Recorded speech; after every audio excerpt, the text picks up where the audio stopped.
स्वागत है आपका जनादेश न्यूज़ में। मैं हूं फ़हीम खान।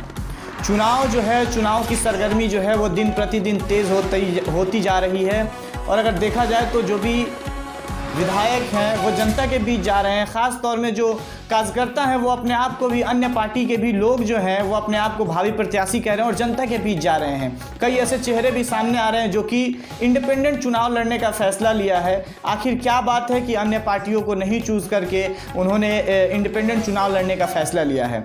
जनता भी जो है बिहार की वो महापर्व का इंतज़ार कर रही है कि चुनाव आयोग जल्द से जल्द तारीख फाइनल करे कि लोग तैयारी करें और अपना मतदान दे करके अपने विधायक को विधानसभा भेजने का काम करें। इसी दौरान अभी हम मौजूद हैं सिवान सदर विधानसभा संख्या 105 के भावी प्रत्याशी राजन कुमार जी के पास, जो कि इंडिपेंडेंट चुनाव लड़ने का फैसला लिया।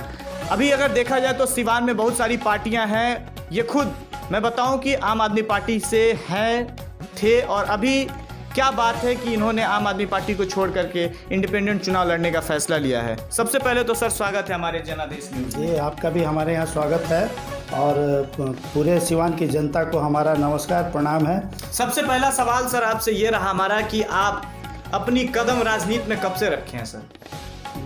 बचपन से समाज सेवा का भाव रहा मेरे मन में और उस चीज़ को मैंने हमेशा से श्रद्धा और विश्वास के साथ मैं हर जगह खड़ा रहा। समाज के लिए, परिवार के लिए, किसी के दुख कष्ट में हमेशा मैं खड़ा रहा और समाज के लोगों ने ही हमको कहा कि आइए राजन जी, आप राजनीति में थोड़ा कदम बढ़ाएं। सर अगर देखा जाए तो आम आदमी पार्टी से आप कार्यकर्ता थे, एक नेता के नाम से जाने जा रहे थे, लेकिन आम आदमी पार्टी को अचानक से छोड़ करके इस विधानसभा चुनाव में आप इंडिपेंडेंट चुनाव लड़ने का फैसला क्यों लिया? सभी जातियों में सभी पार्टियों में हमने देखा है, महसूस किया है। मैं सोचा था कि आम आदमी पार्टी भी एक ईमानदार पार्टी होगी, लेकिन यहाँ भी इन लोगों के बीच में जातीयता और ऊंच नीच का ख्याल करके ये लोगों के मन में भेदभाव लगा रखा है। सभी पार्टियों में देखिए, सबके ऊपर टैग लगा हुआ है। कोई किसी जाति का पार्टी है, कोई किसी जाति का पार्टी है। एक भी आप एक हमको पार्टी बता दीजिए जिस पार्टी के ऊपर में जात का लेबल नहीं लगा हुआ हो। क्या एक सूरज जब चमकता है तो क्या वो सिर्फ एक जात और एक खास वर्ग के लोगों को प्रकाशित करता है? चांद की चमक और उसकी शीतलता क्या एक व्यक्ति और एक जात और एक समाज को प्रभावित करता है या प्रकाशित करता है? कोई एक डॉक्टर किसी खास जाति का इलाज करता है? ये जात का अभी पटना में बैठे हुए सारे लोग सारे लोग सोरा गोटियाँ खेल रहे हैं। किस जाति का समीकरण कितना है, किस जात के लोग कितने हैं, उसी हिसाब से वहाँ टिकट। ये जात का भेदभाव तो ये राजनीति वाले खुद फैला रहे हैं, जबकि एक राजनीति का ये ड्यूटी नहीं है। उनका ड्यूटी है समाज का पूर्ण विकास कैसे हो, समाज का समग्र विकास कैसे हो, समाज में एकता, समता, ममता, सुचिता यानी सफाई का व्यवस्था कैसे हो। ये राजनीतिज्ञों का काम है, न कि किस जात का वोट कितना है, किस जात का जनसंख्या कितना है, कितना कौन जागृत है, कौन सोया हुआ है। ये लोगों को ये राजनीति वाले यही ड्यूटी है उनकी। इसीलिए समाज ने इनको लोकतंत्र का सत्ता हाथ में दिया है। अगर देखा जाए तो आप आम आदमी को छोड़ करके, आम आदमी पार्टी को छोड़ करके इंडिपेंडेंट चुनाव लड़ने का फैसला लिया। अगर विधानसभा चुनाव नजदीक है, कोई अन्य पार्टी अगर आपको अपने पास बुलाए तो आप जाने का? मैं कदापि किसी पार्टी का टिकट नहीं लूंगा। मैं किसी से भी, मैं सिवान की जनता इस बार दिखा देगी कि आप देखिए, जो व्यक्ति पूरे समाज के लिए खड़ा है, समाज उसको चुन के भेजेगा विधानसभा में। तो जनता क्या उम्मीद करे आप पे कि जीतने के बाद भी आप इंडिपेंडेंट ही रहेंगे, किसी अन्य पार्टी में नहीं जाएंगे? विश्वास तो आपको करना है, विश्वास अधिक फलदायकम, विश्वास तो आपको करना ही पड़ेगा। आप देखिए, एक बार सारा सिवान की जनता को पता है कि राजन जी किस स्तर के आदमी है। ये किसी को बताना नहीं है, मैं किसी के परिचय का मोहताज नहीं हूँ। सारा लोग जानता है कि वो आदमी कर्मठ है, विश्वास पात्र है।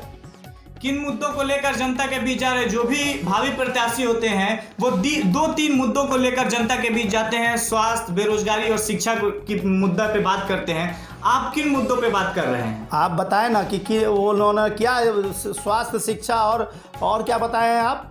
स्वास्थ्य, शिक्षा और बेरोजगारी क्या बेरोजगारी के लिए कितने युवाओं को उन्होंने प्रेरित किया है, कितने लोग जॉर्ज वाशिंगटन अमेरिका का प्रथम राष्ट्रपति हुआ तो उसने कहा कि मैं एक कदम चलता हूं तो मेरा एक अवसर मेरा इंतज़ार करता है। एक बार कहा उसने कि मेरे हर कदमों पे अवसर बिछे हुए हैं, मैं जितने कदम बढ़ाता हूं कि मैं एक अवसर को उठाने की क्षमता रखता हूं।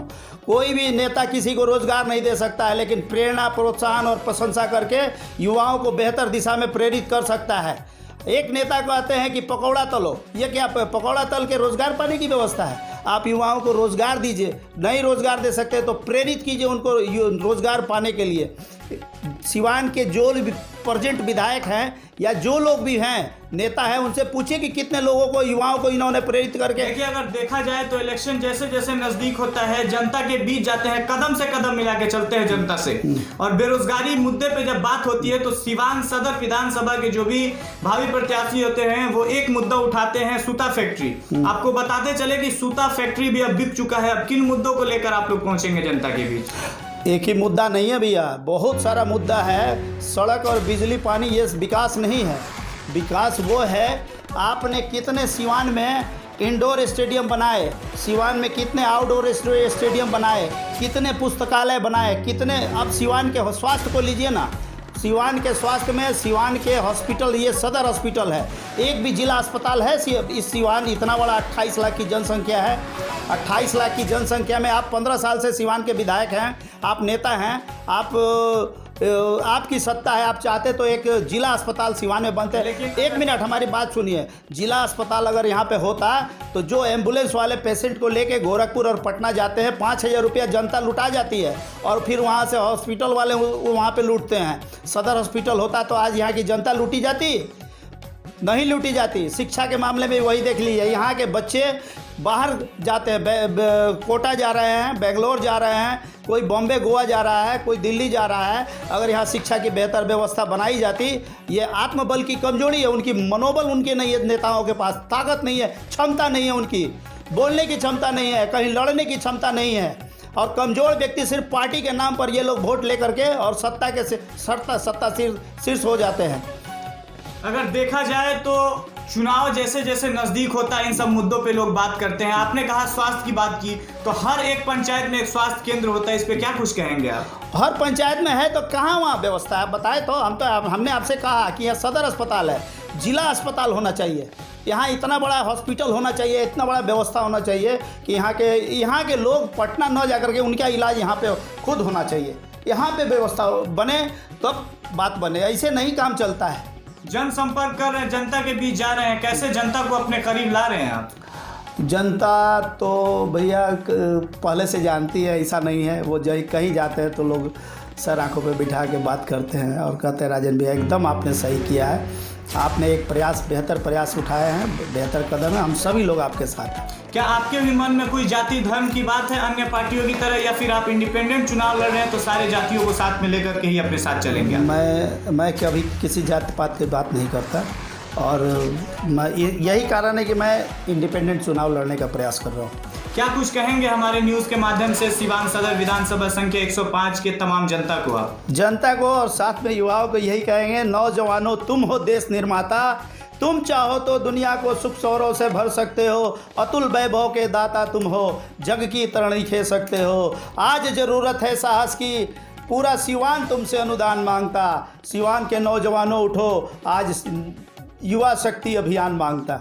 देखिए, ये थे हमारे साथ सिवान सदर विधानसभा संख्या 105 से इंडिपेंडेंट चुनाव यानी निर्दलीय चुनाव लड़ेंगे ये, जो कि राजन कुमार जी थे। इन्होंने कहा कि हमारी जो सोच है वो जाति धर्म बेसिस पे नहीं है, और अन्य पार्टियों पे इन्होंने ये भी कहा कि जो भी पार्टी है वो हर एक जाति का टैग लेकर के अपना वोट मांगती है, और जो भी विधायक हैं वो पार्टी के नाम पे जीतते चले आ रहे हैं पिछले 15 सालों से। लेकिन अब जनता समझ चुकी है, इनका कहना है कि जनता इंडिपेंडेंट चुनाव जिता करके ही अपना मत हमें देकर विधानसभा भेजने का काम करेगी, और ये जीतने के बाद भी जाति धर्म में नहीं रहेंगे। और इन्होंने जनता से ये भी कहा कि जनता को विश्वास करना होगा कि जीतने के बाद भी हम किसी पार्टी में नहीं जाएंगे, इंडिपेंडेंट ही रहेंगे और जनता के साथ रहेंगे। हमारे जनादेश न्यूज़ से जुड़े रहने के लिए चैनल को सब्सक्राइब करें, लाइक करें, शेयर करें और बेल आइकन दबाना ना भूलें।